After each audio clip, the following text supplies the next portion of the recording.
All right, welcome to session 5 of Classic Metal Class. Today we're going to be talking about, we're going to do a little bit of music history and maybe do a little bit of philosophy with it as well. We're going to talk about mid to late 1970s British metal. And so as always, I've got my co-host. I usually list him as special guest, but he may as well be co-host, Scott Tarulli here from Thank you. Berklee School of Music professor, also a touring and studio musician, and has several albums of his own. Like me, a metalhead since the 70s when we were kids and didn't quite know what we were listening to, but enjoyed it nonetheless, you know. I remember hearing some of this stuff on the radio, and also, you know, somebody was posting that Kiss Alive turned some special number, like maybe 45. Yeah. And that was an album that we listened to because one of the kids on my block had it, and then we'd go downstairs and get our crayons and paper and, like, you know, make little things of the Kiss logo. Or I was fascinated with Ace Frehley, the spaceman at the time, so I draw him like shooting lightning the stuff out of his guitar. you Good know man. yeah. And so, you know, what was going on in the 70s, obviously the people who were doing it were older than us. You know, they were in their 20s or sometimes even their 30s, Right. but they were developing a new genre of music. And we talked about proto heavy metal and early heavy metal. We've also done a show just on the Black Sabbath and Deep Purple Nexus and the bands that they spun out that we're going to talk about a little bit today as well.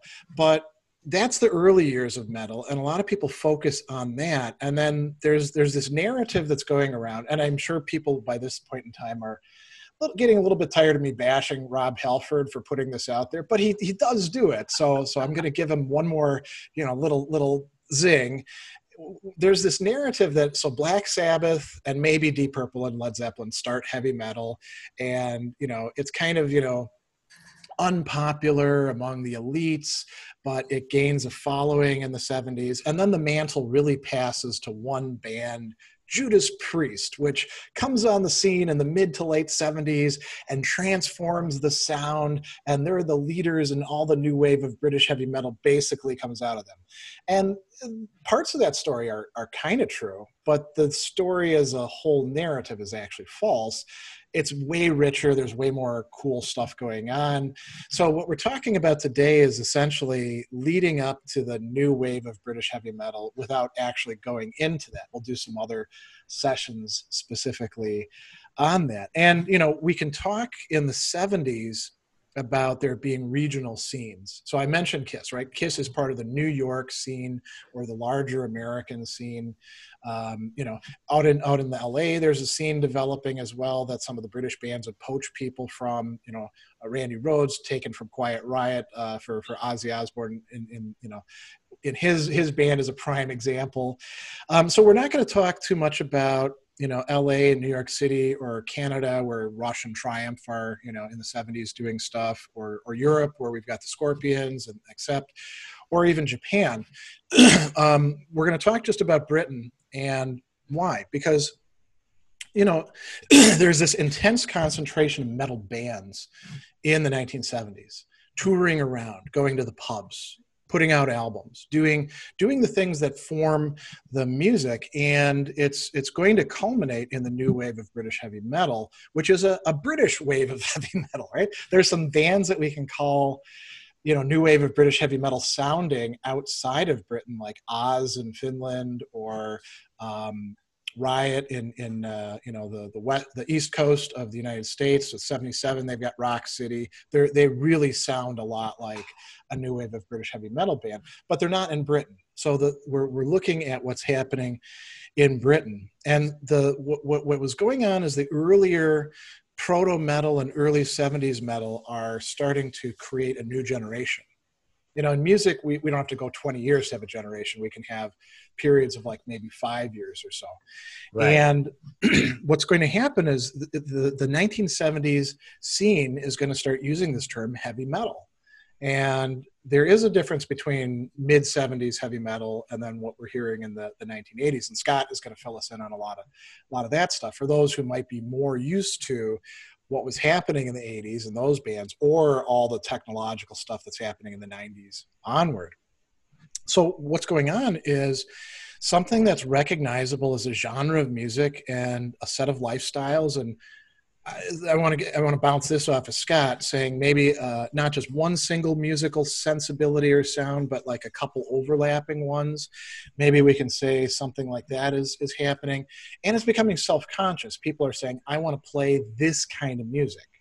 They're not just sort of stumbling into it, or having happy results. They're like, "I want to do this." Right. So I mean, let me turn it over to Scott for a second, and we'll come back to the other musicology things. What do you think about that idea that in the mid 70s and then late 70s, we're starting to hear something coalescing that we can identify as heavy metal, and that people were saying, I want to play like this?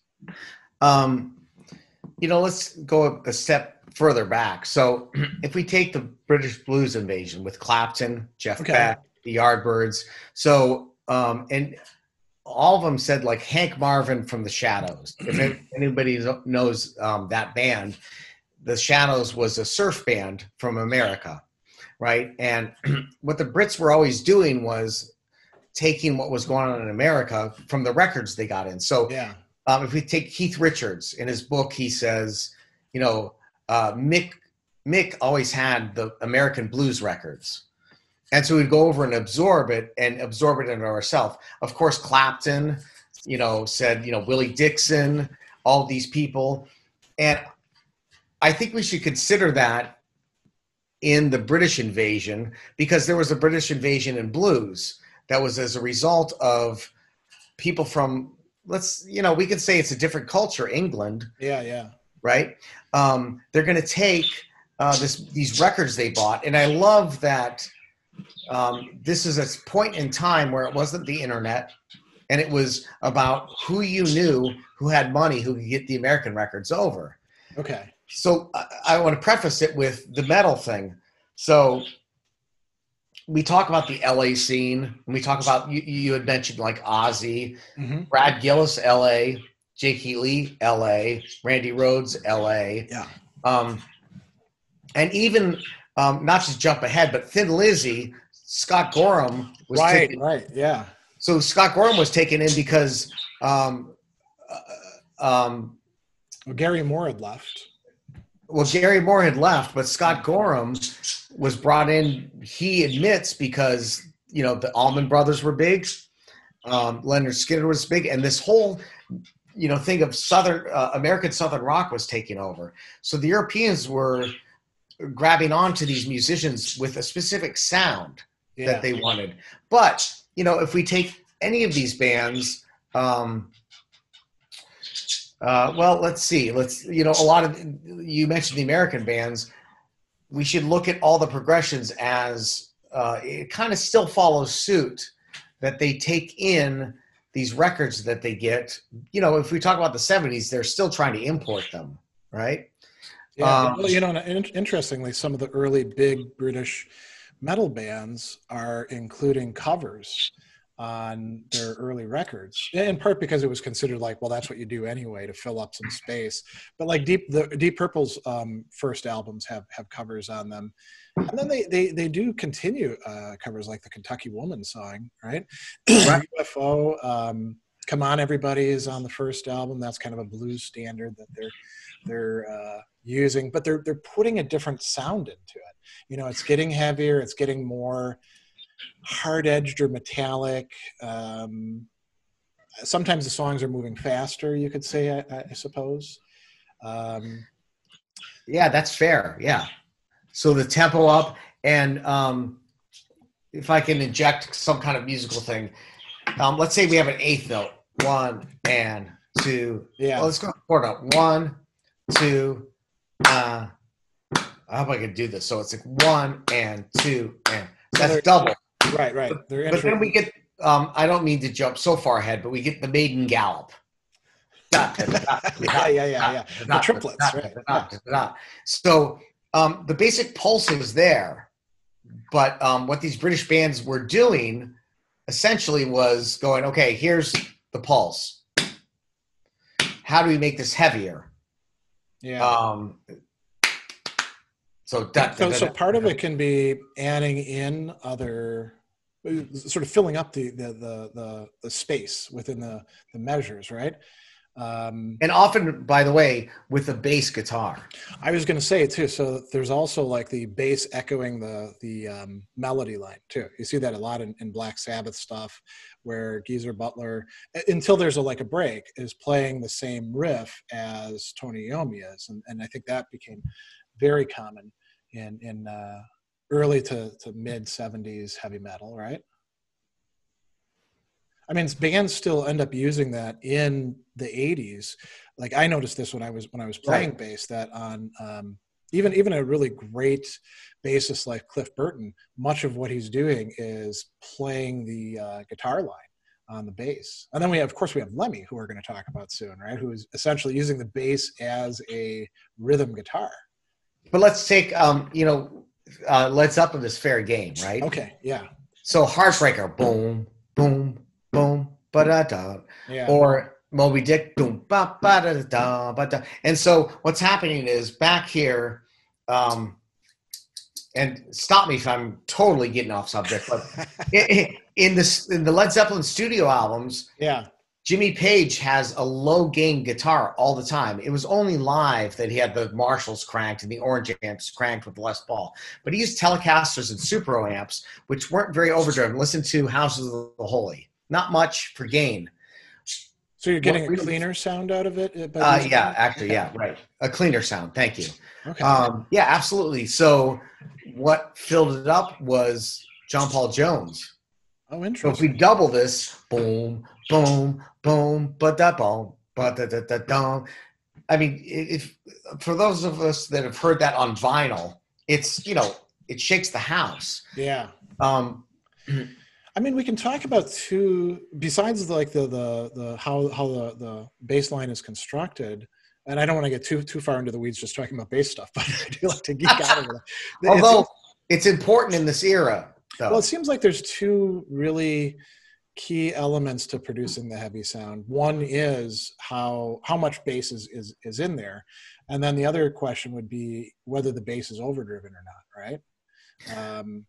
So like with Motorhead, you've got overdriven bass almost all the time because of what Lemmy is deliberately doing with it.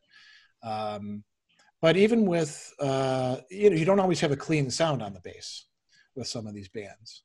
Can I explain this? Yeah, go ahead. Yeah, absolutely. So in the 70s, bass players, generally had Fender basses. I'm sorry. Was, we had talked that a lot of these players say, hey, we used what was available. So Ampeg amps were the thing for bass players in the 70s in the metal scene. And it was by default, but they found out because there were tube amps, if the bass players turned the volume, you put the tubes, everything was in tubes back in the day. If you turn it up and you put the tubes in distress, you get a growl out of them. Yeah. And Lemmy, and actually, I wonder what Steve Harris does now, not to jump ahead, but that growl, and actually even jumping to West Coast America, Billy Sheehan early on, Ampegs loud. He had that growl to his bass, right? He that open E strings, it would growl. That was part of the sound of the 70s. I mean, this is actually a great sort of thing to start with, because musically, when people think about heavy metal, they typically think about the front people, the singer with the long hair, screaming and how is everybody, that sort of thing. And then they think about the guitarist, and usually they think about the lead guitarist, even though the rhythm guitar, in how riffs are going, is it really more important to the music than just the person who solos, I would say, in large respect. That's one reason why, like it's a total digression, when I saw Accept down at the Gramercy in New York with Andy, and we could see that Herman Frank was being treated kind of like crap by Wolf Hoffman on stage. The chemistry between them was terrible, right? And then Frank quit shortly afterwards. And I'm watching, I'm like, how come Frank doesn't get any solos in this, Well, it's because Accept was at that point in time basically Hoffman and Baltus, And, I kind of felt angry about that. I was like, they should treat this guy better because, you know, or think about AC/DC, right? Malcolm Young and Angus Young make AC/DC. But I think a lot of people leave out how important the bass is in the entire heavy metal sound. And, you know, having a good bassist or having an outstanding bassist like Steve Harris, you know, who's sort of like, in some respects, the pinnacle. You know, I mean, Geezer Butler's great, but I would say if we want to get like totally off topic here, Steve Harris is probably, you know, better and in some respects more influential than Geezer Butler, however great he is. And then Ian Hill would be in there as well, and we could go, you know, through all these different iterations about it. So, you know, it is worth talking about this in terms of the sound of the 70s. Well, let's not abandon this yet. So, okay. In the 70s, if I can speak from a perspective from 70s, so we had Marshall amps and you could turn them up, and the guitars would get a little fuzz on the guitar, right? Yeah. So it would be like, well, any AC/DC tune, the intro to "You Shook Me," it's just guitar. Boom. There's a pretty clean Marshall tone. So if we get to gear and production, that's not going to cut it. So I guess the classic example, not to jump totally ahead into the West Coast, but I remember growing up, everybody saying Michael Anthony from Van Halen was a terrible bass player. Who said that? Everyone. Really? Everyone. And I remember, this is just a quick anecdote. Yeah. A cover band called Diver Down came to my college, and I happened to be writing for the art section for it was called the UMass Dartmouth Torch, right? Okay. So I was given a pass to come see the show, and I actually ended up interviewing, I'm sorry, I forget his name, it's so long ago, the bass player from Diver Down. And I said, okay, so, you know, blah, blah, blah, you know, asked him. And then he said, you know, take Van Halen 1. The bass is on one side. You turn it over and listen to just the bass. If you can play that stuff, I'll shake your hand. I remember going, interesting. Yeah. Because Eddie was a phenomenal rhythm player. Yeah. You know, Eddie Van Halen's leads and his rhythm parts were synonymous. They didn't like really break apart. But if you go listen to any Van Halen album, not Eddie Van Halen, any Van Halen album, you have amazing bass parts. And we felt it when he left Van Halen. Yeah. The bass wasn't the same. The sound wasn't the same. The time wasn't the same. And of course, the backup vocals weren't the same. Yeah. So in the 70s, we really need to talk about the ensemble more than what happened in the 80s, where Van Halen records, for those of you that had those Van Halen records, Michael Anthony was put here in the mix. Right. But in the 70s, why do we like those records so much? And that's true with UFO. So the bass player... This is really an interesting point because if you think about the wider music scene in the 70s, this is something we're going to talk about. You can talk about music that is largely sort of dictated and driven by, again, singer and guitar. Punk would kind of fit in with there as well. You know, usually the guitarist is out front, the bassist is kind of in the back. Depends on the band, of course, right? And then, of course, the singer is riling everybody up and doing whatever they're going to do, you know. And but if you look at other genres of music in the 70s, guitarists were important, but they were often just part of the mix. So we were talking, for example, about Chicago earlier. Right. Chicago, the bass is just as important as the guitar, and the horn section is as important as the guitar, I'd say, you know. And metal, you know, it winds up sort of moving towards the guitar and singer, you know, as the front people. But with some exceptions. I mean, you again, Motorhead, when you have a trio and the singer is the bassist, you know, or in the 1980s, Wasp with Blackie Lawless as the band leader, bassist and singer. But actually, this is a good lead-in to a question from Mark Smith. He said, I remember reading somewhere Geezer Butler was a guitar player first. When he got put on bass, he didn't really know what to do, so he figured he'd just mirror the guitar. So that inspiration is kind of a fluke then. And I'll say this, and then I'll turn it over to Scott. So there was this perception in the 60s and 70s that the bass didn't really matter as much, and you could like turn it over to, you know, the younger brother of one of the band members who'd kind of figure it out. And that's actually how I learned to play bass. When I was in the Army, and there were a bunch of friends, and we were all doing extra duty because we were being punished, and we'd hang out in the rec center. They had a Fender bass, and they're like, here, pick this up and play it, you know? And I was like, well, I don't know how to play that. Like, how hard could it be, right?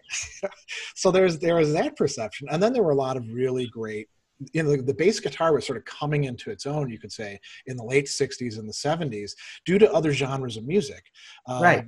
And the psychedelic rock, when you listen to some of that stuff, and it's really important in that. And so there's all of that going on. And then you do, in fact, have a lot of bassists who didn't start out as bassists. I mentioned Blackie Lawless. Blackie Lawless started out on guitar. And so there's a lot of people who transpose, you know, it's a bass guitar. So it's, you know, you're taking what you know and then putting it onto 4 strings that happen to be, you know, thick enough to cut up your fingers while you're playing them. So that said, let me turn it over to Scott for some more enlightenment on this issue. So this is actually a bigger issue than you're presenting. So a few things. Good. So I'm going to take from 2 ends. Let's take metal band X with no name in the 70s. Most of them are rehearsing daily, right? And most of them are working out the parts, the tunes. Somebody comes with a riff, they build off of it. And what happens is, whether they're educated or not in music, they'll say, well, this is muddy, or this part is needs space. Yeah. And you know, so the band can kind of work out where the parts are over, let's say, several months. There's a second thing. So if we take 70s Van Halen, Ted Templeton. Mm-hmm. So we have a producer now that gets a band that has a good song, but is misdirected in how they achieve their sound. Okay. So let's not talk about Ted Templeton. Let's talk about producer Y. So producer Y will say, this is a great sound. Don't play here. And we're going to turn your bass amp up a little bit. We're going to turn this down here.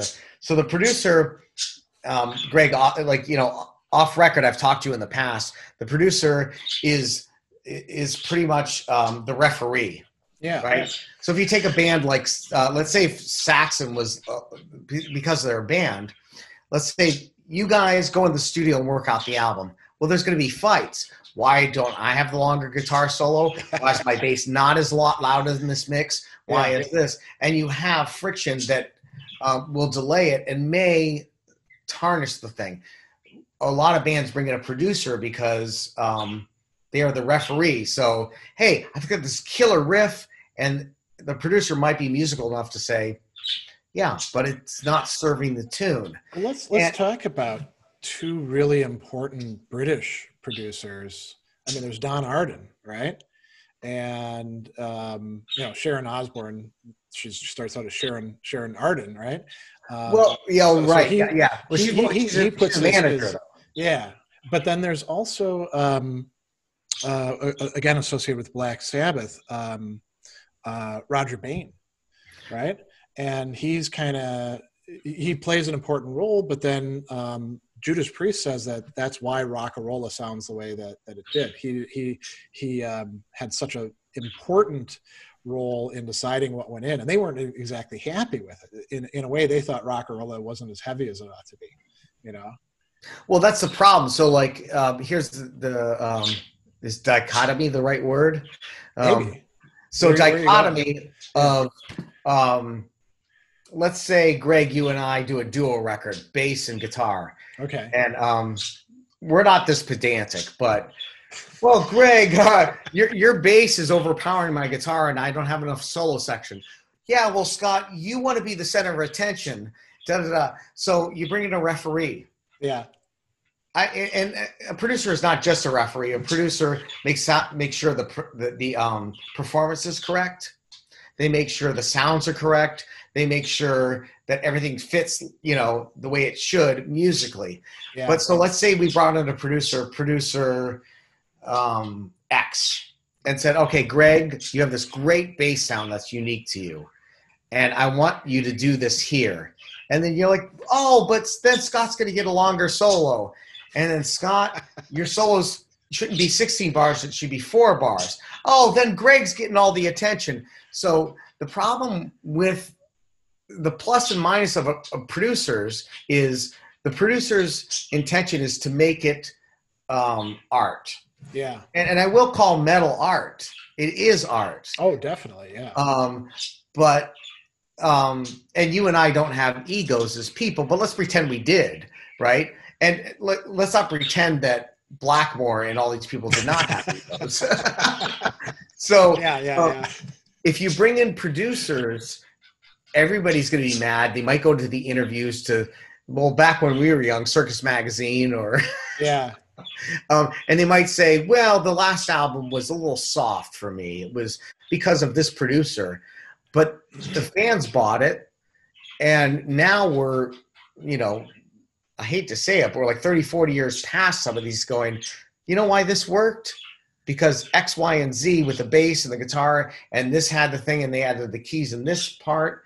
And, it's an interesting point. The 70s was very pivotal about that because if we could talk about technology for a second sure. And history. So in 1964, February 19th, anybody correct me if I'm wrong, was February 19th when the Beatles were on Ed Sullivan. So everyone, Steve Lukather, Joe Walsh, anybody that plays in a band said that's when rock and roll started. We could argue, sure we can argue Elvis, sure we can argue all these other people, but what did Paul McCartney, his famous line said, there was no crime that day because everybody was tuning into Ed Sullivan to watch, So 1964, February is when the kind of band things started. So if we're talking about, Greg, you might know this, was Burn 72, 73, the Deep Purple record? 72, I think, or maybe, yeah, it wasn't 71, right? Because that was Machine Head. That was Machine Head. Yeah. I think it's 72.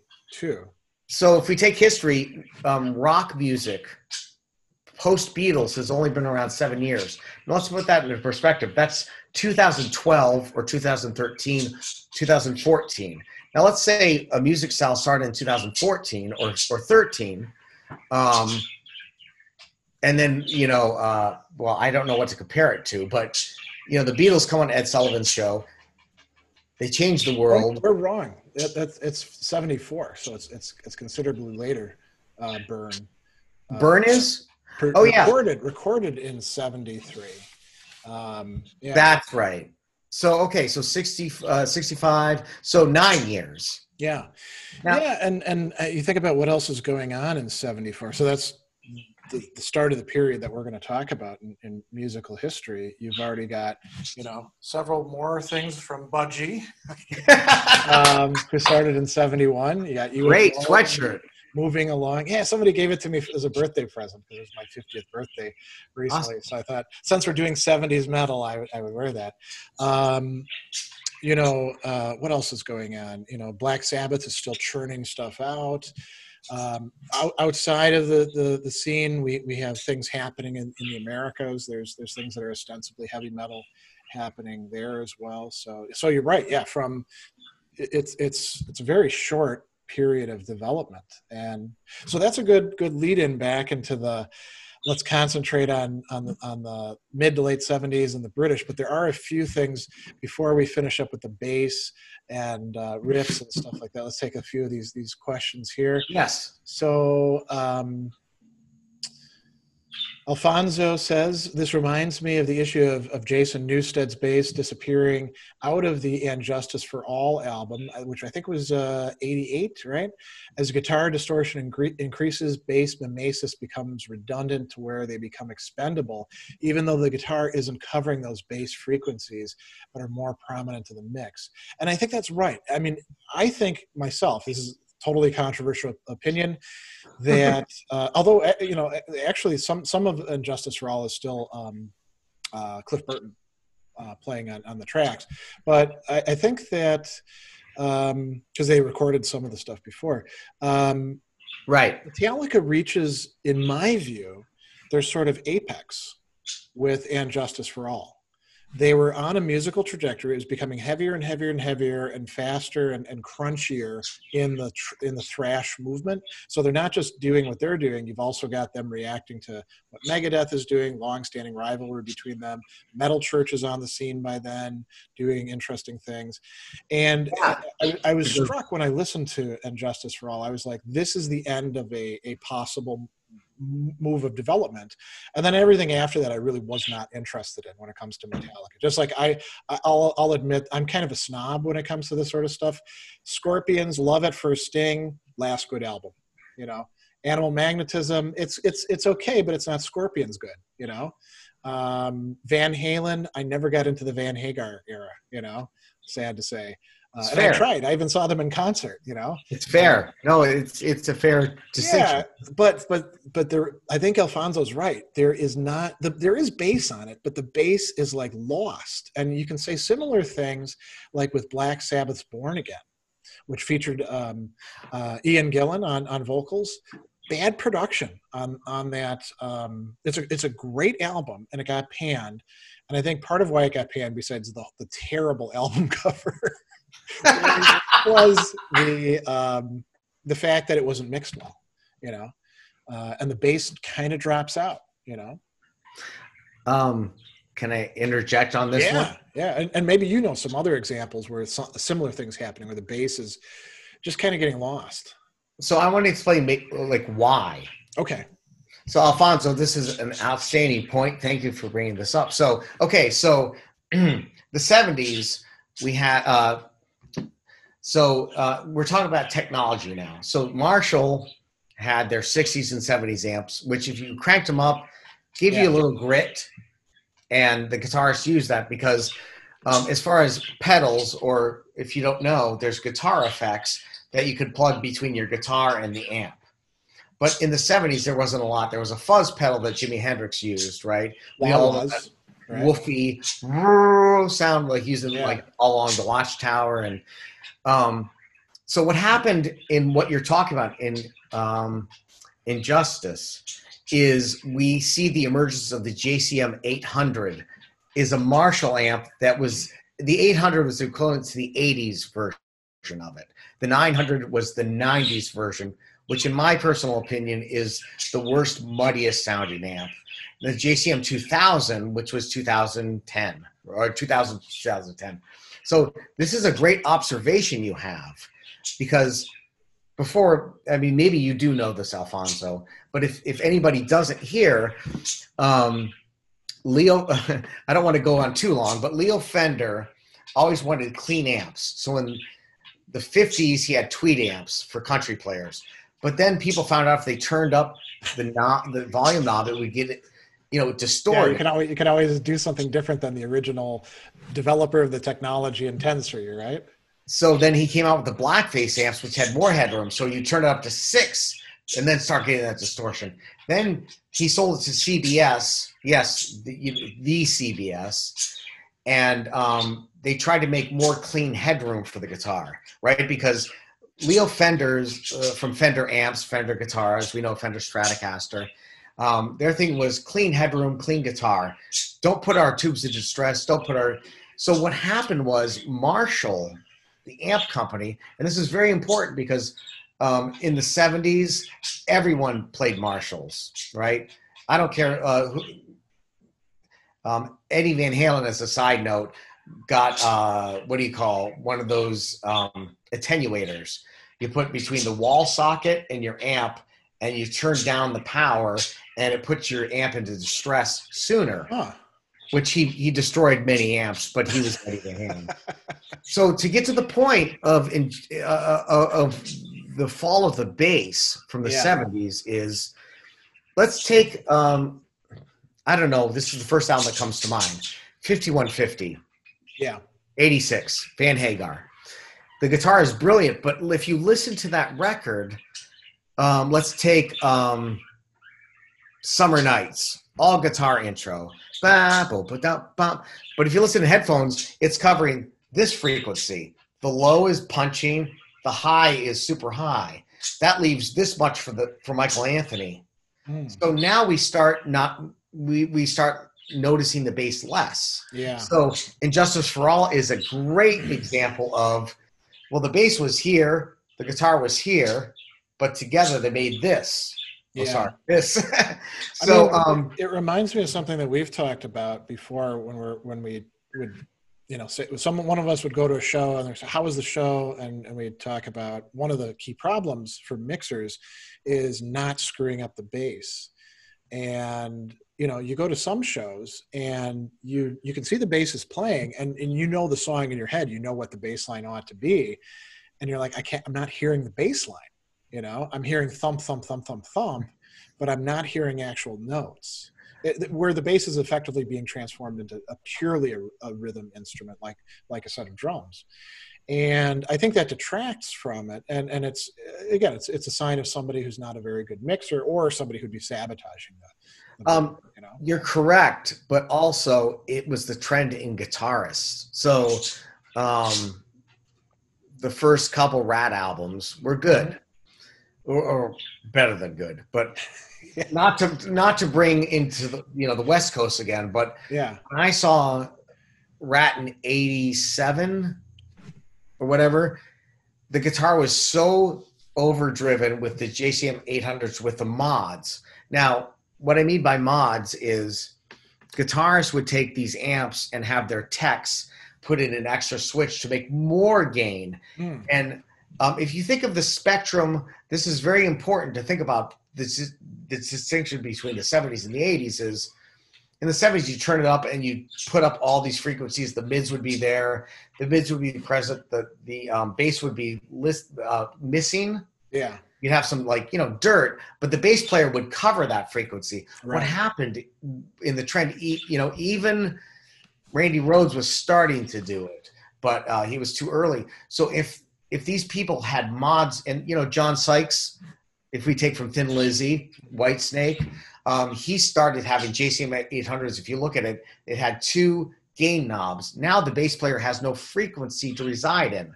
So where the guitar was here and the bass was here, now the guitar is here.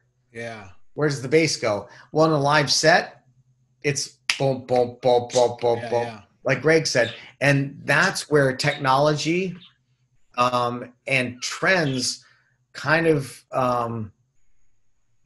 I guess, essentially they made they created new problems in some respects. Actually, that's the perfect way to put it. They created problems that weren't addressed in the 80s, actually. Yeah. It was like kind of, I don't know how many of you are guitar players. Well, I mean, that's one reason why a good sound person, you'll see people getting credit in blogs, or, if they're like the regular sound person for a band, they're right. An important member of the band, because they make the band sound, I won't just say right, but effective. You were talking about metal being art, so they are part of the artistic production crew, you could say. They're not just a roadie who happens to mix the boards or something. And I guess in retrospect, when I saw a lot of these bands in the late 80s, I remember even seeing Maiden on Somewhere in Time in '86. Now, we heard Steve Harris. Okay, well, of course you would, because he's not going to let himself get cut out. But yeah. But, Adrian Smith, I loved. I love all of Iron Maiden. But when I saw Somewhere in Time, here's what I remember from that long ago is I heard I didn't hear the notes. Why? Because they were using Rockmans, which Tom Schultz from Boston you know, like the first Boston record with those super compressed overdrive. So that's what they were using that era. So Steve Harris had the click, but Steve Harris did not have the pitch anymore. And that's because Dave Murray and Adrian Smith were using the hip, I guess, sound of the time, which instead of being a Marshall with the mids being completely open, the highs being for grabs, the bass being for grabs, we had two guitarists doing this, and it'd be fascinating, I guess, to get Steve Harris to go, "What happened, man?" Fascinating to get Steve Harris, period, for anything, just to ask him what his favorite sandwich is or something, right? So, you know what I'm going to do is we're gonna put this like sort of very technical discussion about the guitar, the bass, and stuff like that on hold for a minute, because we're going to come back to talking about keyboards and drums, provoked in part by one question that's in here, and then something that Scott and I were talking about a while back, 70s to 80s drumming, how that's changing. Because I want to go over some of the musical history, and I think that'll help to put this into place. So I divided the bands that we're looking at in Britain into basically 4 categories. And I think with each of them we can identify, like who the big players are and who the smaller players are. There's the bands that continue from the early 70s matrix that we talked about in the earlier episodes, like Black Sabbath, definitely a metal band, continuing on. And they're doing, good work in the mid-70s, although according to Tony Iommi, you read the biographies, they were getting more and more progressively strung out and having trouble maintaining that productivity. Drugs played a large role, getting screwed over by management. Them and many other bands played a large role. And then eventually, they got to fire Ozzy in 79. And so that's kind of a nice hallmark. And so we're not really going to talk about, later Black Sabbath with Dio and Gillan, and then all these other people that like Tony Martin who get brought in. Because that's a nice ending point for that. Deep Purple, very important early on, very influential, but by the mid-70s, they are stalling. They're shedding key personnel. Gillan leaves first. He felt that he never truly fit into the band, that he was always being treated like a hired hand. And then Blackmore leaves, And once Blackmore's gone, now I know you're a fan of Tommy Bolin, but I think once Blackmore and Gillan are gone, it's really on the ropes. And eventually they just call it quits. The few remaining members of the band, Lord and Pace, and so there's that going on. Led Zeppelin, there's debates about whether they should be considered heavy metal at all, but clearly some of their stuff is metal. They were influential, but they're also sort of like, in the mid to late 70s, you can say the big formative bands are kind of like puttering out, right?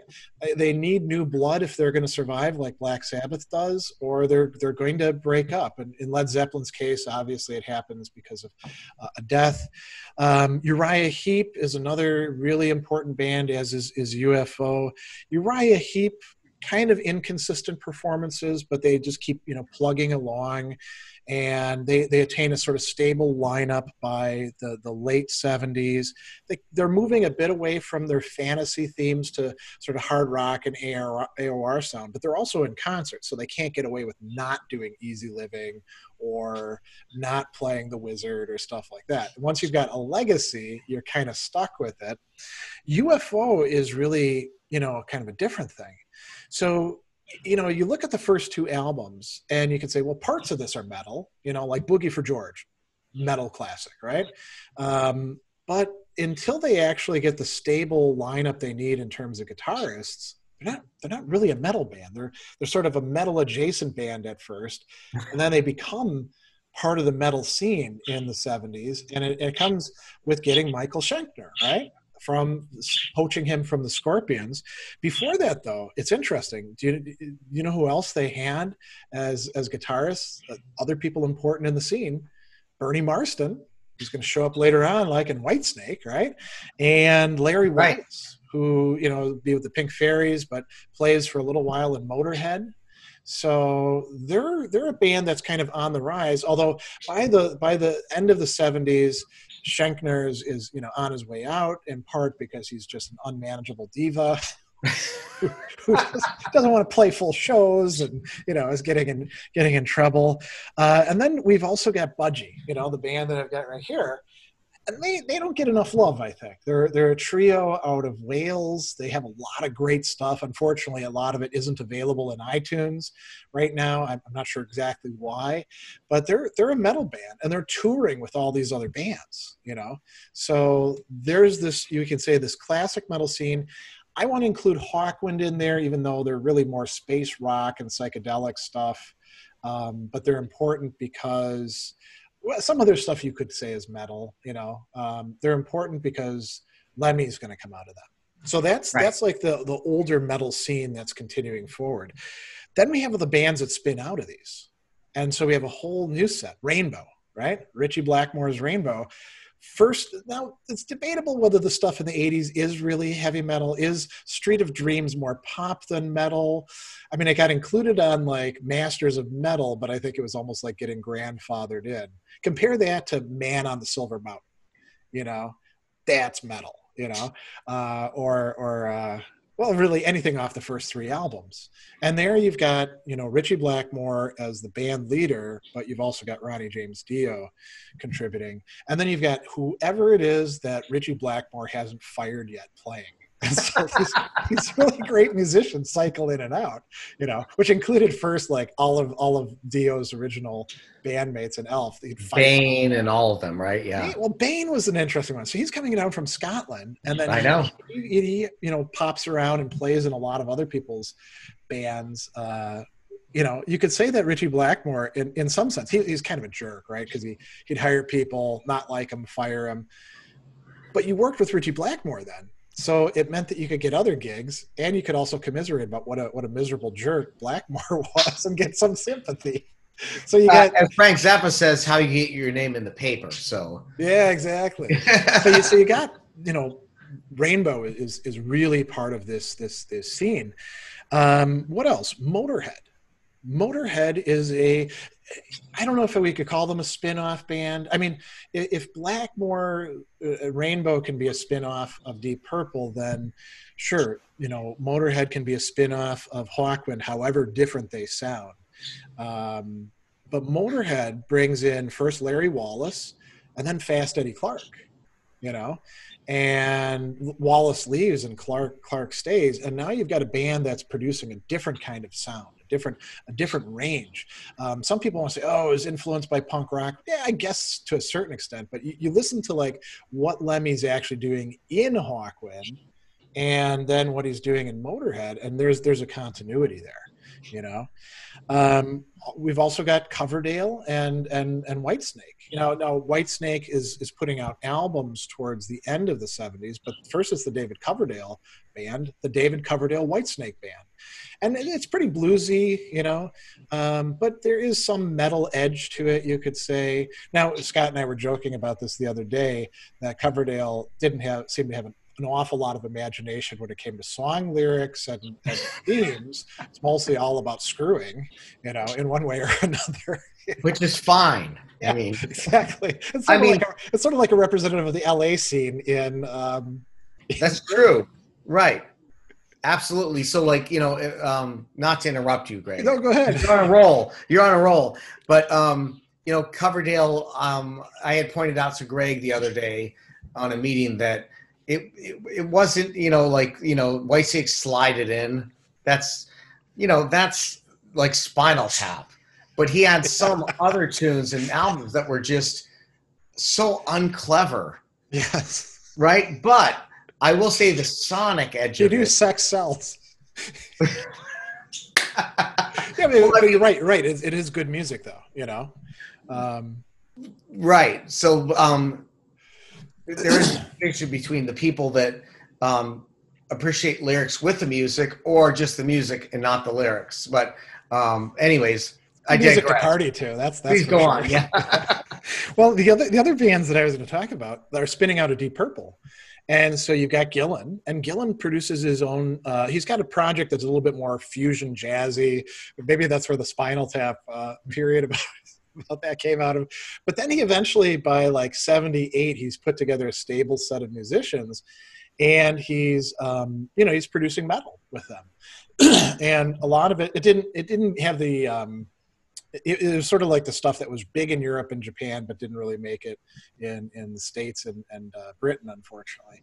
And then there was a short-lived thing that came out with Pace Ashton Lord. And that was ostensibly, kind of metal stuff. And the thing that did them in is that Ashton didn't like touring, so that was the end of that. So those are important spin-off bands. And then we get the bands that are new bands. They're not spinning out of these things. They're not coming out of that matrix. Judas Priest is the number one band in that bunch. If Motorhead is the most important spin-off band, we could say, followed by Rainbow, Judas Priest is definitely the most important new band to show up. And they're not really that new. They'd been around since really the late 60s, early 70s, but they never had their act together. It's only once they actually get an album out with Rock-a-Rolla, which is a good album. I really do like Rock-a-Rolla. I think it's cool stuff. Yeah. But then they start picking up steam. So Sad Wings of Destiny, there's some real standards on there. My favorite Judas Priest album, Sin After Sin. Hands down, actually. Okay. And that's already you're starting to hear a heavier, faster, more distorted sound with all sorts of really interesting lyrics mixed in there, including clear revelation of the fact that Rob Halford is gay. I mean, you can't listen to Raw Deal with speaking about Fire Island and all that and not be like, well, what chick is this about, and then go ahead. Oh, sorry. I don't want to stop, but this is an important point because we didn't know Rob Halford was gay till the late 80s. Yeah, when he revealed it, yeah. But I remember an interview with him going, Look how he dressed. Look at these lyrics. Look at this. What was there was so much denial, I think, And that's very important as far as if we're talking about lyrics, as far as the art of metal. I agree with you completely. What Halford said is the writing was on the wall.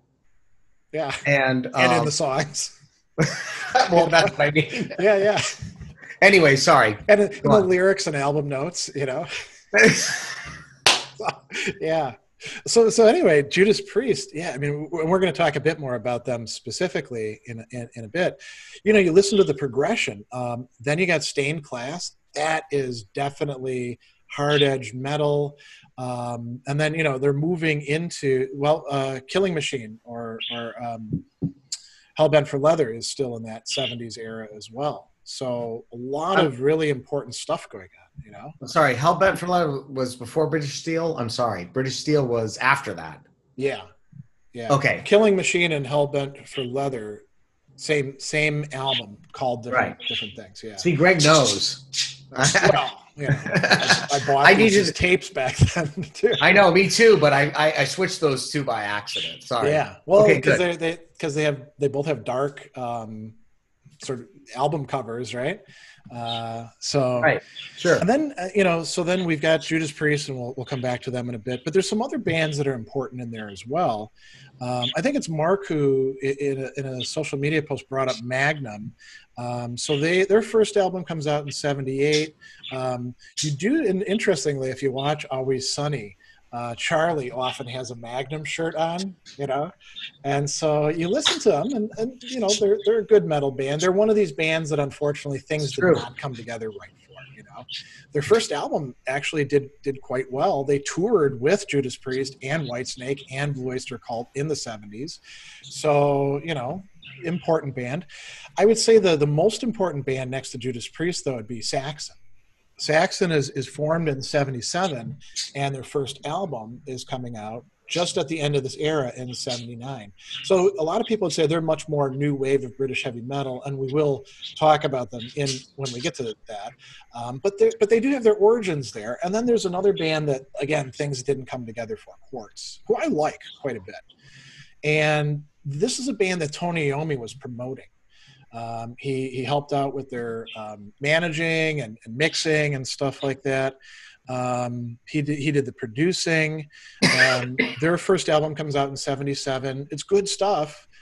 It never really catches on. They're kind of like doing the wrong thing or doing the right thing at the wrong time, you could say. And then Jeff Nichols is going to kind of put an end to it in part by leaving to play keyboards with Sabbath. So, you lose one of your main players.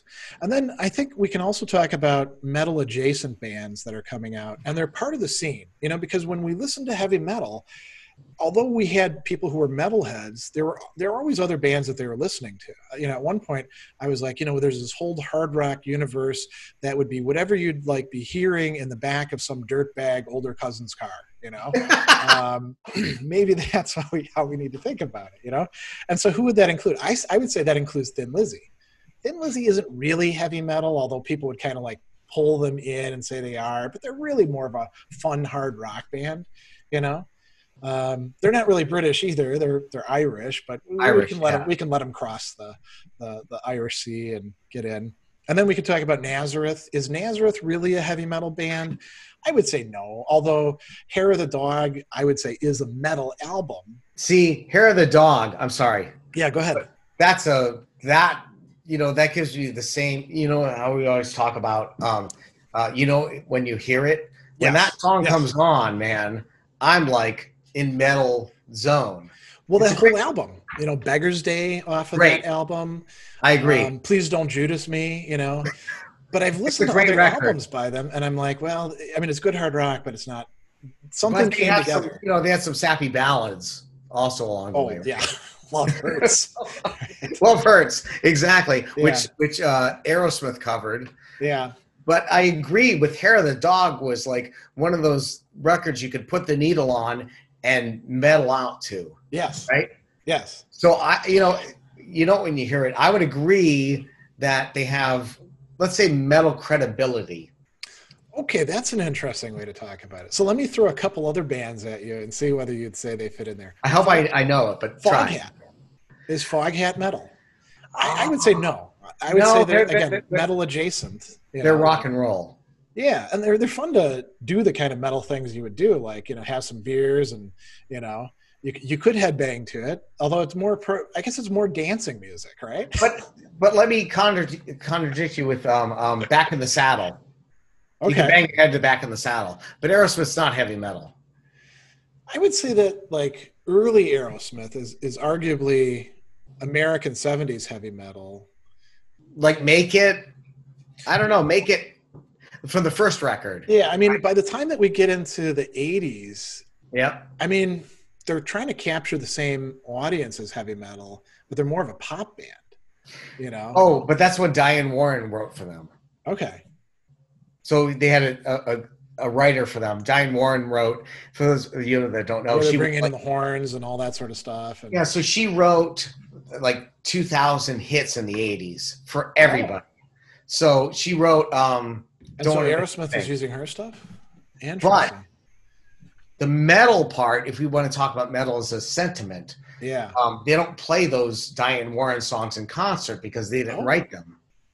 So you won't hear. Don't want to. Because they'd have to give her some money. Is that why they don't play them? Or that's a good point. Part of the cut. No, I think Steve Perry says we have such a great catalog. Oh. Diane Warren wrote these huge hits that were #1 for us, but we won't play them live because, well, we didn't write them, and they'll play Mamakin, which is to me is a rock anthem. Yeah, Mamakin. I don't know what you think. Well, I'm willing to say that Aerosmith is at best metal adjacent. For the most and that's part. A good distinction. So, like, they had the heavy guitars. Another band that's a British band that I would say would kind of fit in. Bad Company, right? They're not metal, but if you listen to metal, you probably listen to Bad Company in the 70s. You're right. You're right. It's a super group. Yeah, and we know how those usually turn out. Not super. Right. Another one that kind of fits in there, the Runaways. Now, I saw that on your list. Yeah, now think about it. So Lita Ford is going to come out of there and clearly go in a metal direction. She's part of the 80s metal scene, although I would say she's kind of metal light. Joan Jett, certainly hard rock. Rock and roll. Yeah. But the band itself, at the time that they're doing, their stuff, Cherry Bomb, and I'd say they're not metal as such, but again, catching on, and you could say that they're in some respect kind of an inspiration for clear metal bands like Rock Goddess and Girls' School that are going to be part of the new wave of British heavy metal. I would say, it's my own opinion, of course, but the Runaways were a CBGB's rock punk band. Okay. But it doesn't mean that they didn't inspire people. So let's bring the similarities between the two. So we have the Runaways, CBGB's punk rock, yelling, screaming, loud guitars out of tune. Yeah. And somebody feels something from that and takes it over to the heavy metal idiom, genre. Yeah. So I would say, I always talk about the Runaways to my students. We talk about intonation means being in tune, right? Yeah. So like every musician should be in tune, but I always say, okay, let's take 1978, the Runaways at CBGB's at a hot July summer night. Yeah. Everybody's drinking and Joan Jett's sweating and her G string on her guitar or her B string is slightly flat. Are we going to dismiss the whole performance? That's what punk is to me. But we wouldn't accept it so much from Iron Maiden. So this is actually a great lead into something I wanted to talk about. 70s metal is in some respects competing with punk, but also with other genres of music. And interestingly, a lot of people don't know this. Punk and metal were often at odds with each other. Like when I was a kid, I remember when I was a middle schooler, the high schoolers who identified with punk or heavy metal in like the town over, would get into fist fights with each other and get out like chains and bottles and beat each other up over this sort of stuff. There was like this, punk is junk, metal, metal sucks sort of, division between them.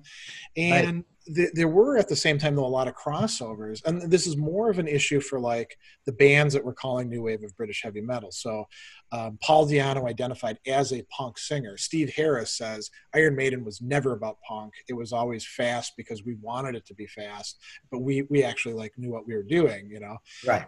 Tank, Algie Ward comes out of punk. He's with the Damned in this period that we're talking about, right? Motorhead always had kind of this, is it metal or is it punk? Lemmy would always, of course, say, "Oh, it's just rock and roll, man." That's right, yeah. but clearly, it's kind of straddling the field, and so I think there were ways of harnessing the punk, certain aspects of punk, not the playing out of tune, but the going fast. The raw sound to it. It probably worked more for like power trios like Motorhead or Tank, or then later on Venom, who were, they're going to be originators for black metal, but you could say they certainly weren't great musicians at the start. They got made fun of by Henry Rollins of all people for that sort of thing in the early 80s. So there's this punk in part in the 1970s was they were referencing heavy metal, and they're saying this is the past. This isn't the kind of stuff that we want to be doing musically. This is dinosaur music. You fill up a big stadium with Black Sabbath or UFO.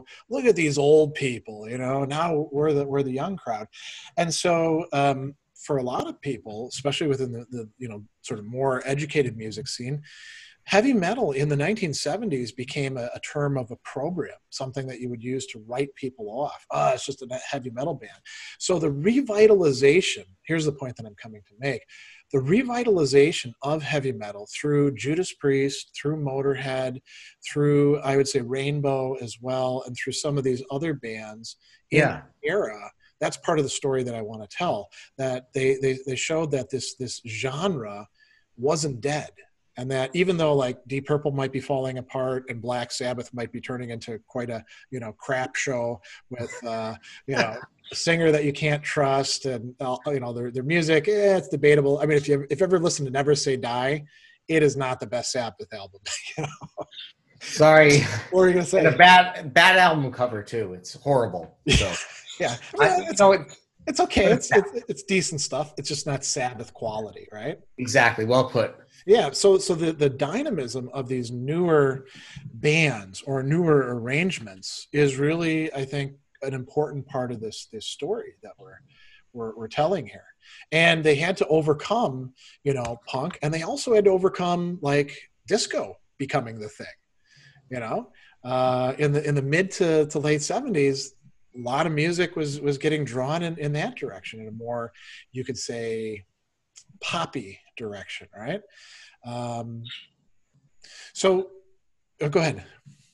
Oh, I'm sorry. So to lead on to what you did, so if we talk about Rainbow, so Dio, yeah, which to me is on another level, so it's great. But I also am a huge Joe Lynn Turner fan, but I admit he's an AOR person. Yeah.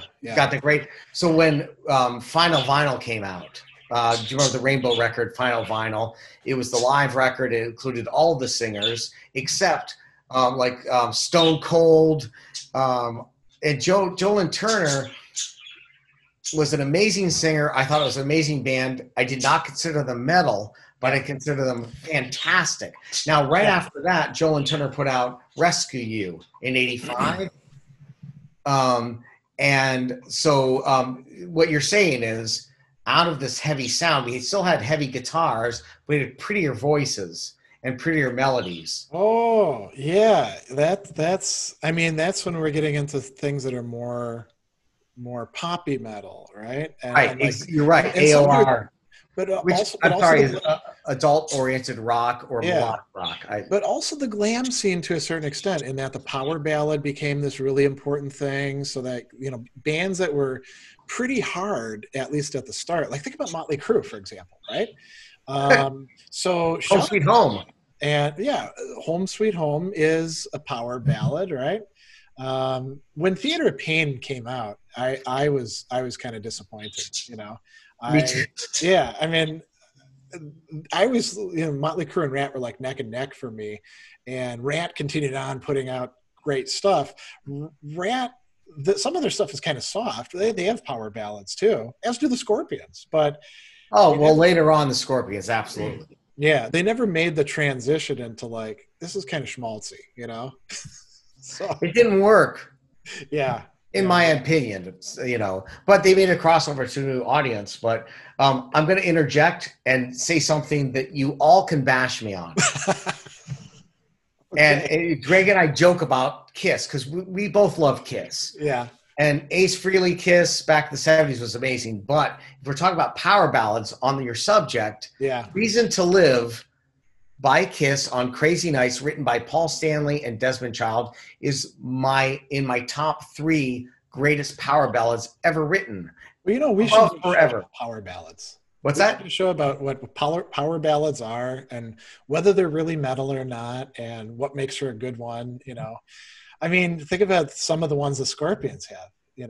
Oh, those weren't. So the Scorpions, right? So Winds of Change is. I mean, the stuff like on. From Love Drive up until Still Loving You. Yeah, that's a perfect example. Yeah. That's a power ballad, right? It's a great power ballad, but if we get to the Scorpions going on, so Winds of Change, there's no hard sounds, there's no at least a Reason to Live, you have and you have the boom, boom, boom. You still have that underlying thing, and it's not really a ballad, but it's got a great melody, a great A section, B section, meaning the verse, the pre-chorus, the chorus. And to me, there was a distinction between the power ballads that were still rooted in rock, maybe not metal. It's not Cold Gin. I know another one that we could talk about, which is a terrible power ballad on a great album. Ozzy Osbourne's "So Tired" off of Bark at the Moon. If you could burn that off of that album, it would be like an ideal Ozzy album.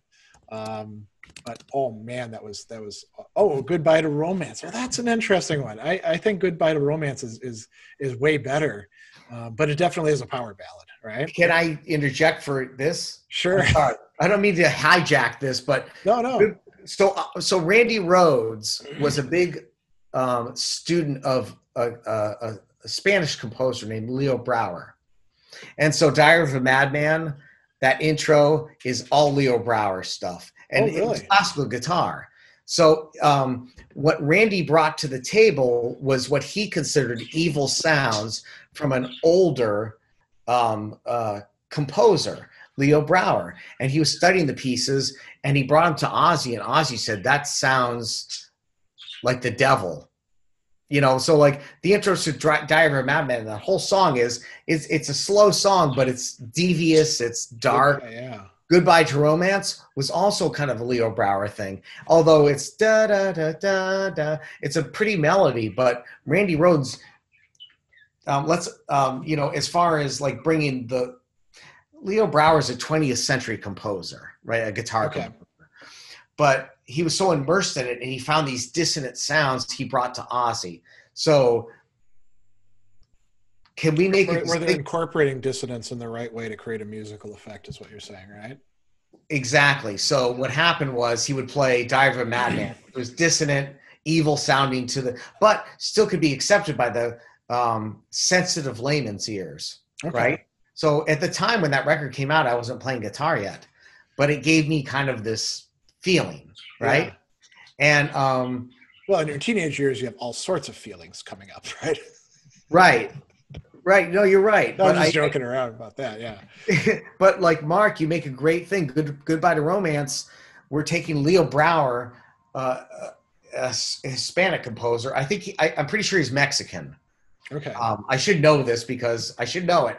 But let's say for now, he's a Mexican composer that I studied some of his pieces early on. And what I told my teacher was like, this is Ozzy music. And my teacher was like, what are you talking about, this Ozzy Osbourne? Yeah. This is, but so we have to make a distinction between heavy guitars and pitch organization. In this case, it's pitch organization, where you play on a nylon string guitar 4 notes that sound sinister, I guess, right? Yeah. So this is a good jumping off point. I mentioned that we'd come back to talking about how instruments are playing a role in this, because there was a great question early on from Mark Smith saying, I think the biggest change for me in metal from the early 70s to the 80s is the lost changing nature of the keyboard in metal. Why do you think that changed so much? So I want to say just a few things before that. One is that there are a lot of bands that never incorporated keyboards until, maybe one album here and there. So if you think about Black Sabbath as a prime example of that, it's a 4-piece set. They will occasionally bring in the harmonica with Ozzy playing it, or the wizard. Yeah, or some keyboards here and there. I mentioned Jeff Nichols goes over for a little while, but it's not an integral part of the sound, the way that you could say like Uriah Heap and Deep Purple were. And then you've got, in a lot of cases, you've got the 2 guitar thing going on, and sometimes in the 70s it was viewed like the keyboard, and it was usually the organ, not the sort of like later 80s keyboard. That could be a substitute for the guitar. So in Uriah Heap or Deep Purple, you've got an organist, you've got a guitarist. They do a lot of the same stuff, although in some respects the keyboard for an organ is a little bit more like a bass. It's adding more to the low end.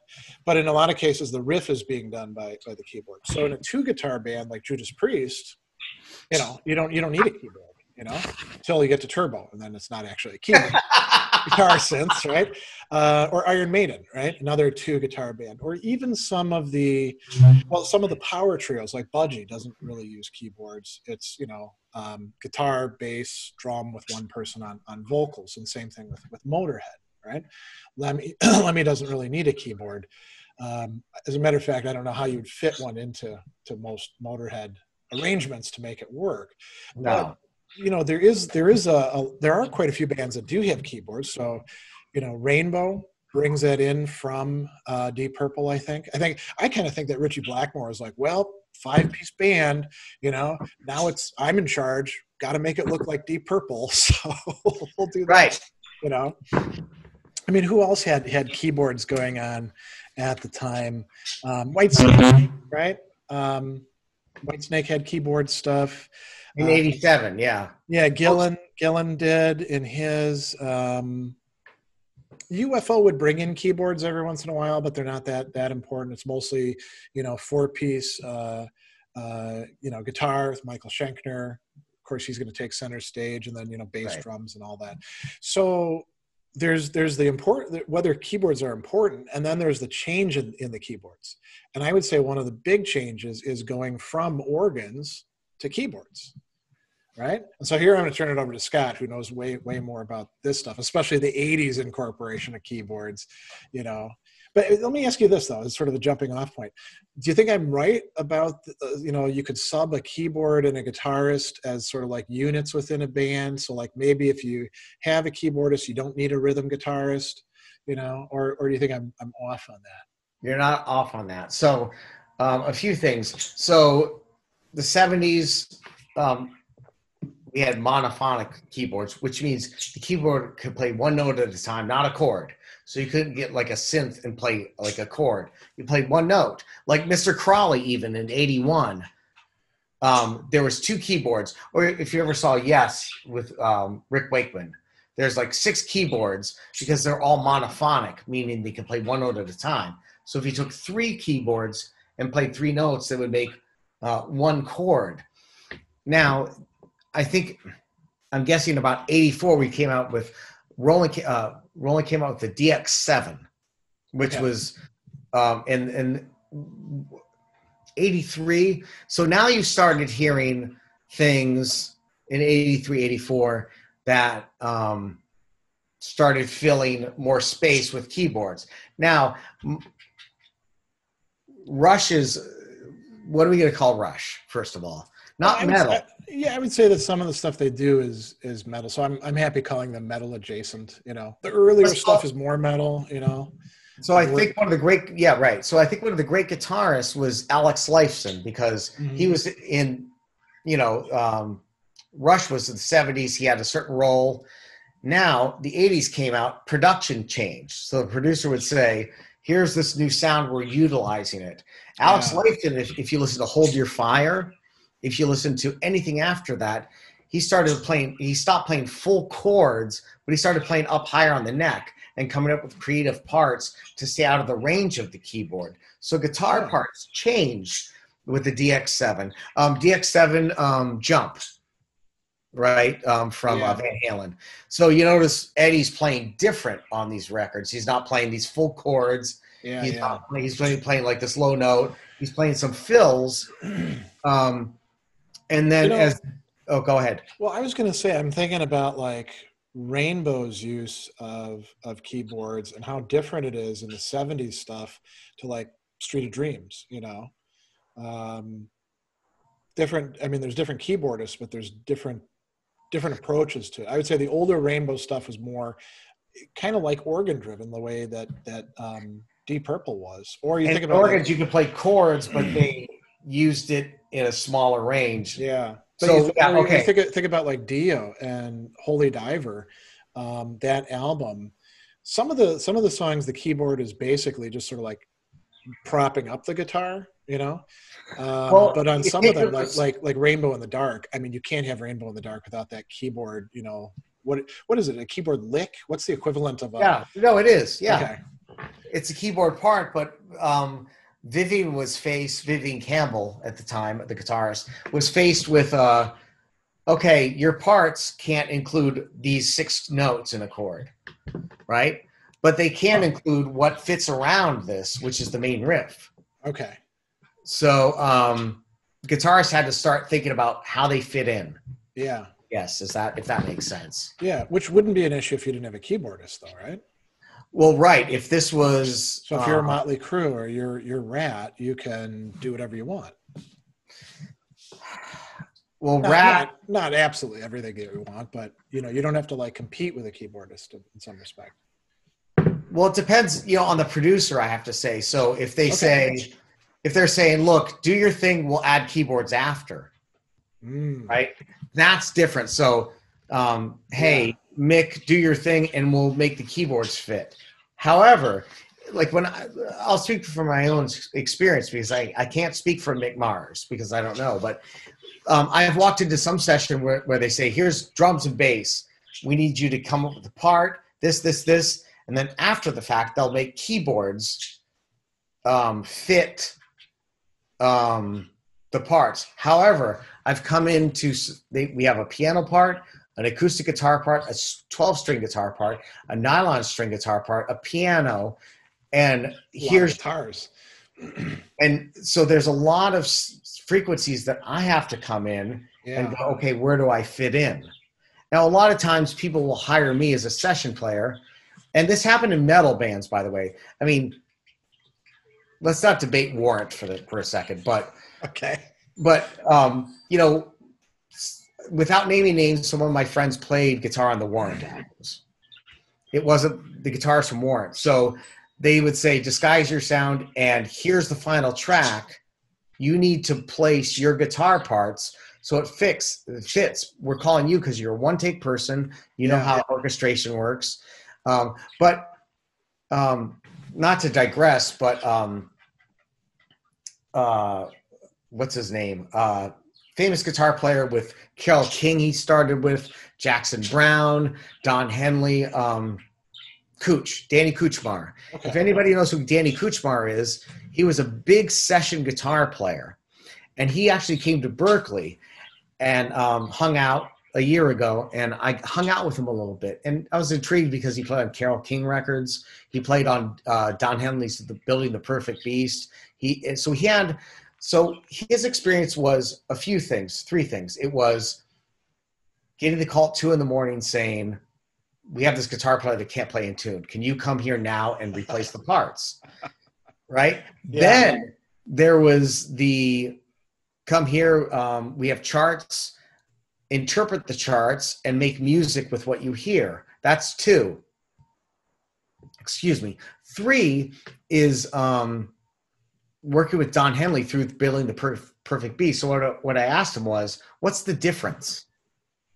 You know, I've had a lot of session work, but not like Danny Kuchmar, who's a complete legend and has been on more records than I probably own. And he said, you know, he downplayed it, but he said with Don Henley's Building the Perfect Beast, you know, Down at the Sunset Grill. Yeah. We're not talking about metal right now, but we're talking about a hired gun that was like come in, and it was like the producer would say, okay, the horns are going to do this, the keyboards are going to do that, and what do you got? So he said, I had to really think quick then. Yeah. So to answer your question, in the 70s, that wasn't so much because it was monophonic keyboards. If you had piano, that's one thing. But you have the band and you would add textures of keyboard over it. In the 80s, it became keyboards are the now. The producer said the kids like the keyboards. Right, yeah. And you need to adapt to it. And for the guitar players that could not play it, that's what the producers were for. They would sing parts, say, you need to play these notes lower. Don't have a 4-note chord, have a 2-note chord. And it was up to I'm just speaking guitar, actually it could be any instrument, where you're going to fit into the mix. And that's where what you see in Turbo. I think Turbo, for Priest, I think that was more of a, you do your thing and we're going to add these cool, zany effects the kids like. Yeah. Like before the chorus of Turbo, that's we're definitely have to do a show on that sort of stuff, like Turbo, Somewhere in Time, other albums where some of the fans are like, "What the hell is this?" and it's still controversial today. But we do have to ramp up. I do want to read one of the things that Alfonso said. Organs and keyboards can cover so much range. They have to be utilized carefully.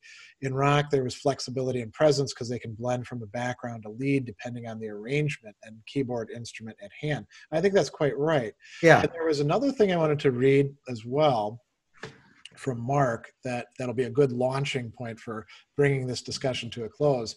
Everyone gives Kiss nonsense for the disco, in the Dynasty album, right? But there's some of it in other bands too. Early Accept, for example, even some Scorpion songs have disco vibes. And I would say with the Scorpions, it's not actually disco. They like doing stuff that's kind of reggae, you listen to some of their or two-tone or whatever, however you want to describe that genre. I know what you're saying. Yeah. And they were doing Absolutely. it, they were doing that in the early 70s on a few of their songs where you're like, wow, this is some trippy stuff, And Right. I think Mark is right that there was, not everybody was like, well, disco just sucks. We need to play hard edge, straightforward 4/4, whatever it's going to be. There was adaptation. And then we could also talk about, like, in her early heavy metal, another genre that feeds into it that you can hear in Kiss and you can hear in Motorhead, boogie woogie, right? That sort of shuffle sound to it. That's that's, well, of course that's there in Foghat too. That's playing an important role. So it's not as if there's like a pure, we only do metal this way sort of thing. I think metal has always been kind of adaptive in that respect. Well, remember that, let's take the 70s where we said rock was only 10 years old, let's say. But these musicians all owned records and listened to the radio as they grew up.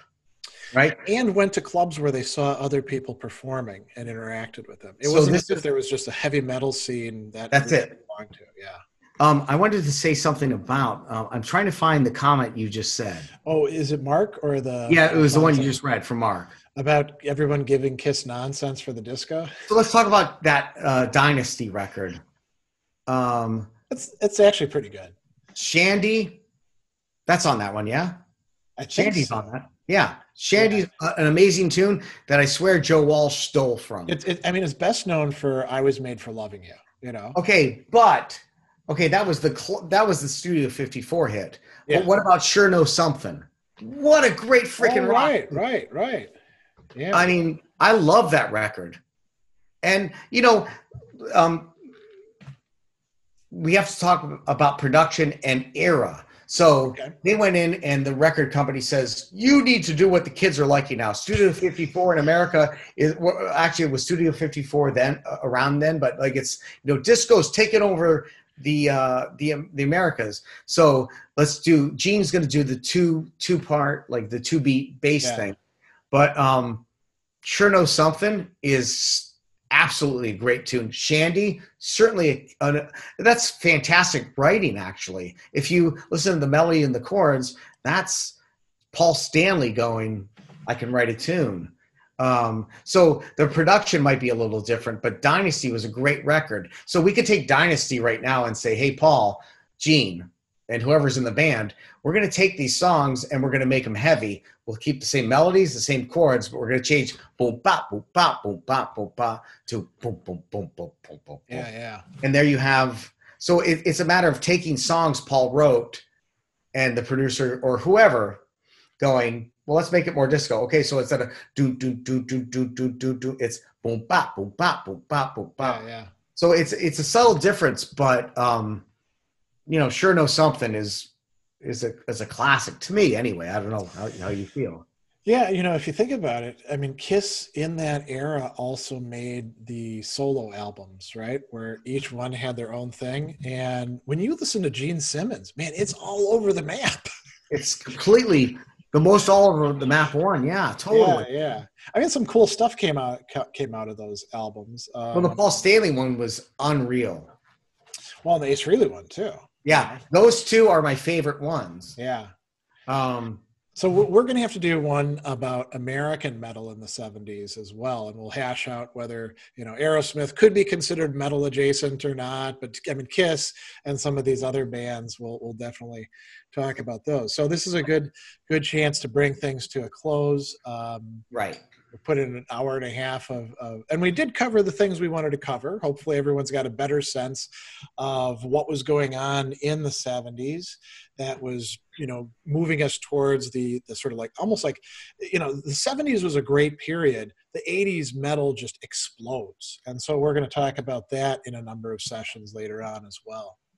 But I do want to say that what we've accomplished today is the, American to British invasion to American to the West Coast to this. And then I guess essentially in the 80s, they're kind of doing this because of technology and production. Yeah, and also because of a lot of bands from Britain poaching American Right. musicians, and so you get kind of hybrids after a while. Ozzy Osbourne is not really a British band; it's just Ozzy, and then whoever he happens to have hired. From Some LA, mostly. exactly. Well, or Bob Daisley, from Right. Australia too, right? Exactly. Yeah. And a lot of that depends on who Sharon was willing to allow in, and then I not. will give some insight firsthand to that in the future. I have Okay. firsthand, let's say anecdotes from Carmine Appice, from people. Oh, And it's not stuff that if I expose it, it's wrong, but it's stuff that it's is probably not not public. stuff that anybody who knows anything about how the Osbournes treated Lee Kerslake and Bob Daisley and people Or like Jakey that. Lee. Oh, right, right. That it would be a huge surprise to them, right? Well, we have so many topics to get on. It's such a great subject that you've come up with, Greg. This is great. Well, thanks for being here. I'm always glad to. We always have great conversations. We get good questions and comments Great from people questions. attending. Yeah. The people So attend. You So guys are we great. we should let everybody get on with their day. And thanks to Scott for joining us again. Thanks to everybody who showed up to ask questions and give comments. And we'll come up with some new topics. We always have more topics than we can ever get to, but that's because it's a vast musical world out there. So I'll see everybody. Hope you have a great rest of the weekend. And rock on. Absolutely.